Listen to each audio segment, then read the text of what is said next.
Dentre os prefeitos do aglomerado urbano de Jundiaí, o de Itupeva, Ricardo Bocalon, concorre à reeleição. Prefeito, o senhor começou a vida como professor, né? Sim. O senhor é casado? Sim. Faz tempo? 15 anos, vou fazer agora em dezembro 15 anos de casado. Contra quem? É uma professora também, né? É uma professora, Idelma, mãe do Arthur, meu filho. Né? Temos filho, o Arthur tem 9 anos. Bom, em 2012, você foi a novidade de Itupeva. Você foi eleito com mais de 12 mil votos de 31 mil possíveis, os válidos. Na verdade, foram 25 mil votos válidos. Nós tivemos 49,99% dos votos. 50%. 50% dos votos. Numa eleição de primeiro turno. De primeiro turno. Bom, em 2013, quando você assumiu, você encontrou a cidade daquele jeito, já sabia, mas a partir daí houve uma revolução nas coisas, né? Sim. Na maneira de administrar, nas coisas que foram conseguidas. Sim, na verdade a gente tinha um projeto de cidade, qual que era o grande desafio? Era tornar Itupeva uma cidade cada vez mais independente da cidade de Polo Jundiaí, criar uma Itupeva autodependente, porque a cidade não tinha fórum, a cidade não tinha um comércio forte, ela ainda era muito dependente da região. Então, a primeira ideia nossa foi transformar a cidade numa cidade que oferecesse aos seus moradores toda a condição de uma boa cidade e também melhorar a questão social da cidade, que era muito deficitária. E nessa daí você trouxe o fórum. Trouxemos o fórum.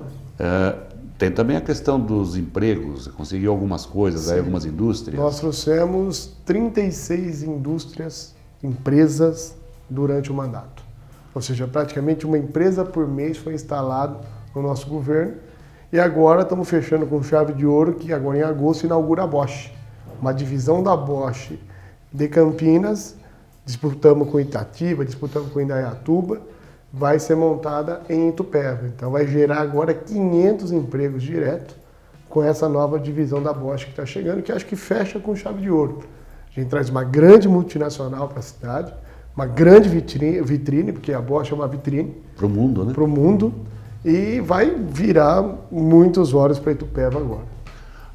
Também tem o centro de distribuição de uma empresa de cosméticos, a Natura, né? Sim, a Natura é o maior centro de distribuição da América Latina e mais moderno. Ela, inclusive, não usa a mão humana para se carregar e carrega carga fracionada sem uso da mão humana. Então, é toda automatizada, é um centro que foi inaugurado agora no nosso mandato e um dos mais modernos do mundo. É uma coisa impressionante isso. Só para entender a importância, ter no centro de distribuição Itupeva, cada nota fiscal que a Natura emite do perfuminho que alguém compra, o ICMS, parte dele fica em Itupeva. Fica para Itupeva. Pra você ter uma ideia, Anselmo, nós assumimos a cidade, o PIB da cidade era 2,5 bilhões. Devemos entregar a cidade, dia 31 de dezembro, este mandato de 4 anos, com mais ou menos 5,5 bilhões de PIB, ou seja, nós vamos conseguir quase que dobrar o PIB da cidade em 4 anos. Né? Bom, mais empregos, mais gente, Itupeva já tinha uma deficiência, precisou construir casa, ou precisa construir casa para essa gente. O que você conseguiu lá? Então, nós, desde que assumimos, eu tinha um desafio de fazer 1.000 unidades habitacionais. A gente buscou isso junto ao governo federal, fazer o faixa 1, mas no meio do caminho, com a crise econômica, o Minha Casa Minha Vida mudou de patamar, né? Então nós conseguimos fazer uma faixa intermediária, não nem o 2 e nem o 1. 1,5. 1,5, um apartamento que sem o subsídio por volta de R$96 mil, e com o subsídio que muita gente teve gente que pagou R$70 mil no apartamento, vai pagar, que está pagando as prestações. Então hoje com R$70 mil você não compra um terreno, né? E um bom apartamento, um apartamento de 2 dormitórios, que inclusive já a primeira fase já está praticamente pronta, em breve vai ser entregue, e a segunda fase já começou a ser feita também. Então, em breve espaço de tempo nós vamos ter as 1.000 unidades habitacionais que foi aí comprometida com a cidade. Então, é algo que avança muito, porque Itupeva é a cidade que mais cresce no país, é uma das que mais cresce. A taxa brasileira de crescimento populacional hoje é 2,3, 2,4. Itupeva cresce 7% ao ano a sua população. Então é um crescimento assim fora do comum. E socialmente você precisa estar preparado para receber esse crescimento. Bom, isso exige estrutura ou infraestrutura. Sim. Na questão de escolas, você também mexeu muito lá, né? A educação, Anselmo, ela é algo que tem que sair do discurso, tem que ir para a prática. Porque a gente sempre escuta que eu vou melhorar a educação, e a gente não vê muita prática de melhorar a educação. E lá nós fizemos isso na prática, mais do que no próprio discurso. A gente, para ter uma ideia, hoje todos os alunos da rede municipal, tanto infantil como fundamental 1, do qual o município é responsável, tem a melhor grade curricular do Brasil, municipal. Tem aula de robótica, tem aula de inglês, tem aula de música, tem aula de filosofia e tem aula de capoeira. Tudo com professor especialista. Tudo com os professores que de música foi concursado, o professor de música para dar música. O de filosofia é concursado no professor de filosofia para dar filosofia. Então, isso faz com que a gente prepare melhor. Essas 5 disciplinas foi pensada para o aluno, desde aquele que é tímido, então essas disciplinas ajudam a melhorar a vida social dele, desde aquele que é muito agitado e às vezes agressivo. Então você tem aí também as disciplinas que ajudam a acalmá-lo, né? E isso vai tornando o cidadão melhor, né? A filosofia que abre o horizonte de pensamento das pessoas e que é fundamental para o nosso país. Eu acho que a educação é que muda um país, né? Então tem que sair do discurso. E a questão do ensino técnico? Então, nós batalhamos muito também. Desde 2013 eu fiz uma luta com o governo do estado, uma boa luta, né? Para trazer uma ETEC para a cidade. Porque quando você pensa em uma cidade como um todo, como eu comecei essa entrevista, você tem que pensar em tudo. Então, me assustou muito quando eu ia conversar com empresários que diziam: Itupeva é muito bom, mas não tem mão de obra qualificada. E eu vi muito isso na campanha em 2012. Aquilo me intrigou muito. Aí eu fui ao Centro Paula Souza, não conhecia ninguém, sentei com a professora Laura Laganá, que não conhecia até então, que é a coordenadora de todo o Centro Paula Souza, e explanei para ela o sonho de ter uma escola técnica na cidade. Ela se encantou com isso e falou: olha, nós vamos conseguir, falamos com o governador, desde 2013 doamos o terreno e agora assinamos, há 2 semanas atrás, o primeiro repasse de recursos para começar a construção. Então a Itupeva, não no prazo que eu gostaria, que eu queria que tivesse mais adiantado, mas a crise econômica atingiu todos os governos, todas as empresas, mas é algo que está solidificado, é algo que ninguém mais tira. Itupeva terá uma ETEC, começa agora a obra, e aí mais para frente será entregue. Mas uma ETEC de cidade grande, uma ETEC das maiores, o Centro Paula Souza, inclusive, vai ser em Itupeva, pela sua demanda e pela importância da cidade. E a questão das creches? Creche era outro problema por causa do crescimento muito bruto, esse crescimento muito acelerado.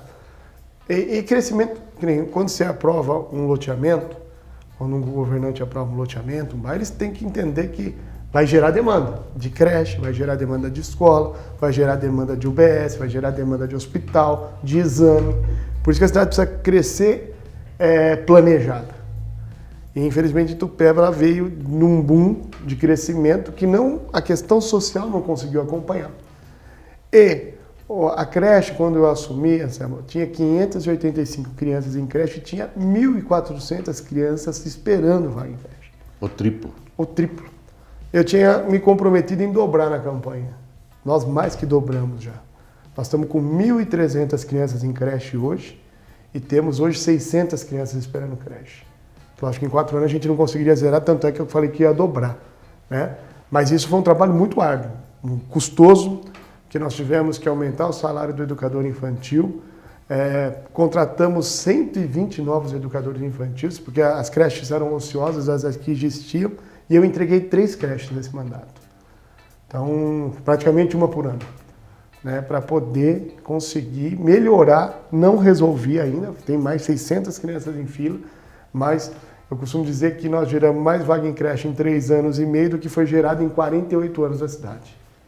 E agora outra questão de demanda, assim, que mais gente, hospital também aumenta a freguesia, digamos, sim, né? E a muito, clientela. muito. Quantas UBSs foram construídas? Olha, nós ampliamos, só de UBS nós ampliamos 5. Porque como nós já tínhamos uma boa rede de UBS, que eram UBSs pequenas. Então o que a gente fez? Primeiro, ao invés de sair construindo novas UBS, primeiro eu falei, não, vamos ampliar onde já tem. Porque nos bairros mais populosos já tinha UBS, só que elas eram pequenas para os bairros.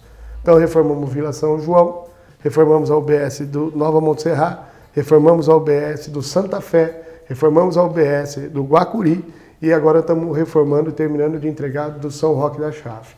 Então, essas ampliações, primeiro era por causa dos que já estavam ociosos, não precisava fazer outra. E a rede de UBS é muito boa. E agora eu comecei a construir a UBS do Hortências, que é o último bairro grande que não tem uma UBS, que ele usa a UBS ali do Calabró, que é uso em conjunto. Então nós vamos fazer uma UBS, começamos já a obra no bairro dos Hortências, da Hortências, onde nós temos um belo ginásio lá, inclusive, e agora estamos começando a fazer a UBS. A questão de saúde, ainda tem um centro de diagnósticos que você construiu lá, que inaugurou, construiu, e isso representa o que para o itupevense? Olha, na verdade nós fizemos uma ação conjunta na saúde de especialidades. Nós criamos o Centro de Referência da Mulher e do Homem e da Criança. Contratei 32 novos médicos especialistas para cuidar da saúde da mulher, da criança e do homem e do idoso.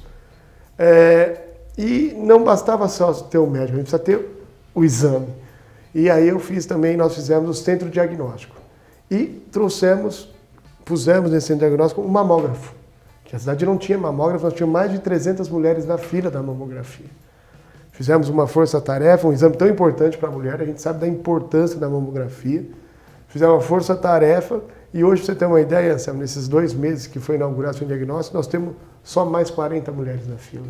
Praticamente... Então, até setembro a fila está zerada, que eu me comprometi com as mulheres, com a cidade, que a gente ia zerar a fila da mamografia pela importância que tem esse exame da mamografia para as mulheres. Então, mas tem mamógrafo, tem ultrassom, tem raio-x digital, tem eletrocardiograma, ecocardiograma. Quer dizer que o pessoal não precisa mais sair da cidade. Não precisa mais sair da cidade. Então, a gente foi melhorando. E o legal por exemplo, você passou no centro de especialidades, que são prédios separados. O médico te receitou, te deu uma guia de exame para mamografia. Você não precisa ir lá no centro de diagnóstico, você já marca no centro de referência. Aí você pega a data, então o paciente não tem que sair lá, marcar, não. Ele sai do consultório médico e já marca seu exame. Já não perde tempo. Já não perde tempo. Bom, tudo isso em quase 4 anos, mas em 4 anos que nós tivemos aí no Brasil inteiro uma recessão brava. Na nossa região nós tivemos uma seca prolongada.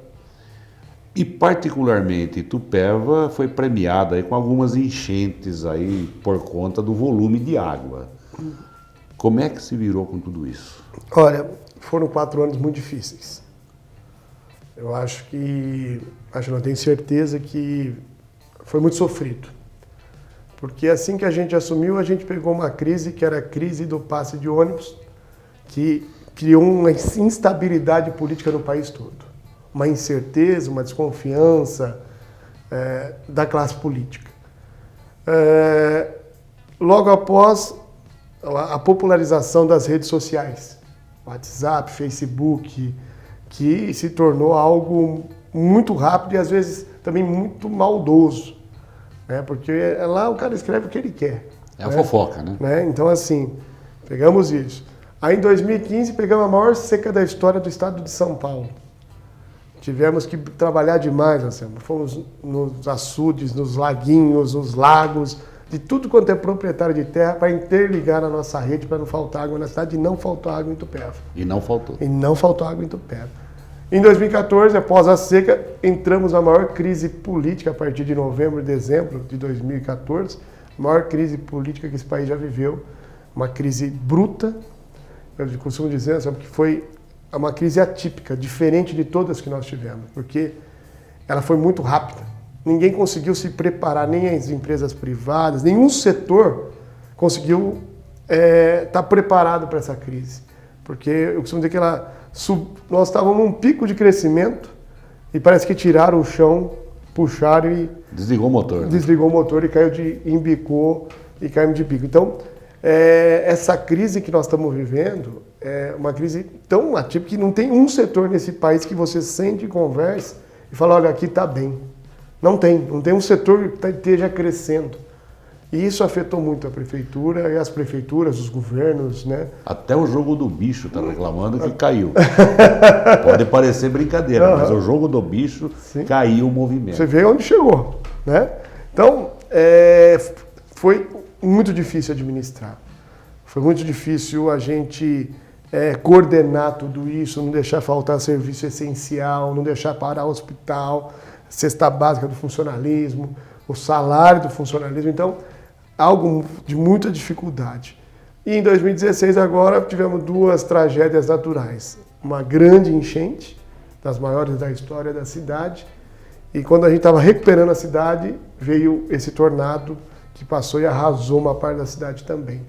Mas, apesar de todas essas percalços desses 4 anos, mas teve muita realização boa. Né? Que nem hoje todas as crianças em Itupeva almoçam na escola. Em prato de vidro, em talher de inox. Nós mandamos fazer um rechozinho especial para elas se autosservem-se, né? E não tem nada mais gratificante, que tem uma história que eu vou contar rapidinho, de uma criança que ela estava doente, estava em casa, ela não podia ir para a escola, e ela não queria comer, daí ela falou para a mãe dela, eu vou comer só se for a comida da escola. Então isso é gratificante. Uma outra criança que teve um mal-estar na escola, foi para o médico, para o hospital, mandou para casa, a hora que estava indo para casa, falou, eu não quero ir para casa, eu quero ir para a escola. Então, apesar de todas essas dificuldades, teve muita coisa boa. E você vê um centro do idoso, por exemplo, onde os idosos da nossa cidade têm aula de francês, têm aula de inglês, têm aula de violão, tem Brasil alfabetizado, tem idoso com 70 anos que está aprendendo a ler e escrever, dança de salão. Então, você tem muitas dificuldades, mas também tem muita coisa boa que a gente conseguiu fazer. Ok. Esse foi o prefeito Ricardo Bocalon, do PSB, o Partido Socialista Brasileiro, que concorre à reeleição agora em outubro.